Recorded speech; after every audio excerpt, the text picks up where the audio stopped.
Hello lovelies, today we will be showing you a very simple yet beautiful mermaid look. Okay, the first thing you're going to need to do is purchase or locate the materials and either choose to do the makeup on yourself or on a model. I did it on myself. The materials you need are liquid latex, a foundation or base makeup, blue highlighter, white opaque makeup. I used the NYX Jumbo Stick in the color Milk. You need eyeshadows of various colors. I used blues, purples, and greens. Then you'll need a face powder. This can be translucent powder or, if you're me, and cheap, baby powder.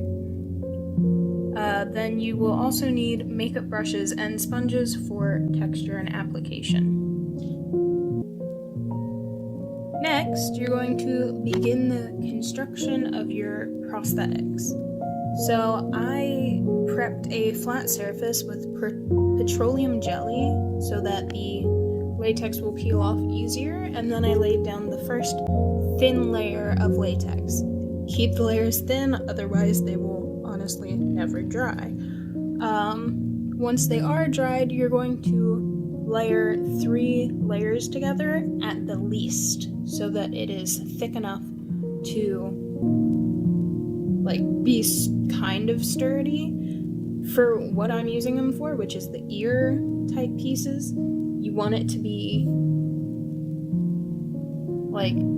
flimsy enough that it has movement, but you need it thick enough that it won't rip while you're trying to peel it off. Okay, so once the ears are finished, you're going to add the latex to the face. I added it along the cheekbones, and at the beginning I had done some around the forehead as well, but later scrapped that because it wasn't coming out the way it was supposed to.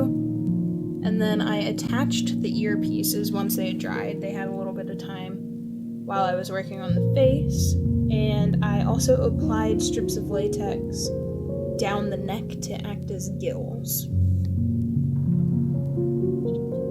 And that was the base construction for the makeup. And I should note that with this, it's best to add kind of a textured look, because with latex, you're never gonna get it perfectly smooth, like ever. Or at least not in my experience, so I went for the textured look, and I think it came out looking really nice. Okay, so for the base step, I added a very light colored foundation to my entire face, but before I added it, I mixed it with a blue liquid highlight. It added a nice blue, cool tone tinge of color to the foundation, and it also added a really pretty, shine all around the face, which really gave it the mermaid glow.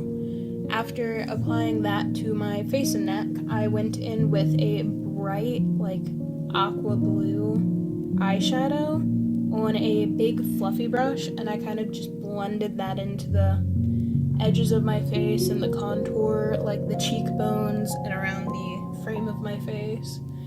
And in the contour spots on my face, I added a medium blue. It wasn't as bright as the aqua. It was a pretty standard just blue shade. It was a little bit darker, and I applied that on the bottom side of the cheek prosthetics and along the nose to contour it, and also along the chin, and I used it to deepen up the gill prosthetics.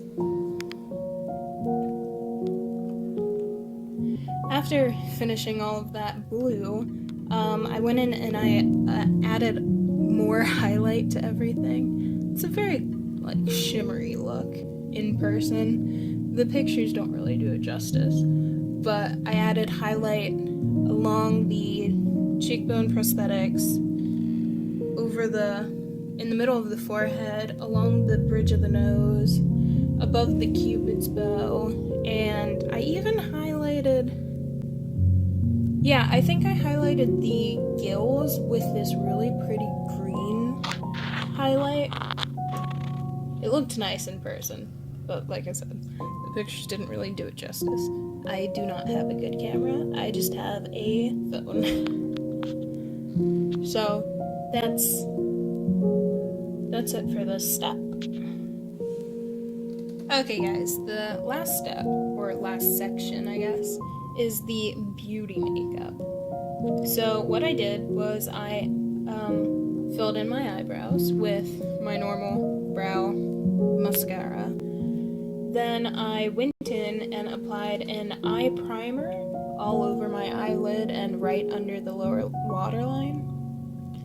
Then I took a medium dark purple and blended it out in the crease, and I blended that to the top with a white shadow just to diffuse it all the way up. Then to deepen the crease, I took a darker purple mixed with a medium purple. The medium purple wasn't really medium, it was more like a bright pinky purple, just to add the bright purpley color, and the darker one blended with it to give the depth that I wanted. And then on the outer corner, I blended in a little bit of black just to further add dimension. Then I went right under the eye with just the pinky magenta color to really add a pop near the eyes. Then I took a purple metallic shimmer and applied that to the lid of the eye. And lastly for the eye, well, not lastly, but next I took a like white shimmer highlight and blended that from the inner corner into the purple metallic just to further highlight the eye. And lastly, I applied a small coating of black mascara, and that completed the eye look. Then I went in with additional highlight. I used a lot in this look. Just again emphasizing the cheekbones. I think I did some more on the nose because it was still getting a little bit lost in the contour. I added more to the Cupid's bow because it got lost. And I went... Oh, and I further highlighted the gills, but as per the previous statements, you really can't see the gills. Which is sad, because they were a pain in the ass. Anyways, the last thing you do for the look, or the last thing I did for the look, you could do more if you wanted, was I added a green shimmery lipstick that matched my contacts and kind of tied the look together with the mermaid colors being green, purple, and blue. Yeah, it turned out pretty nice. The only other step I usually would have done is a little bit of Photoshop touch-up, but my subscription to Photoshop ran out, so this is the final look that you guys get.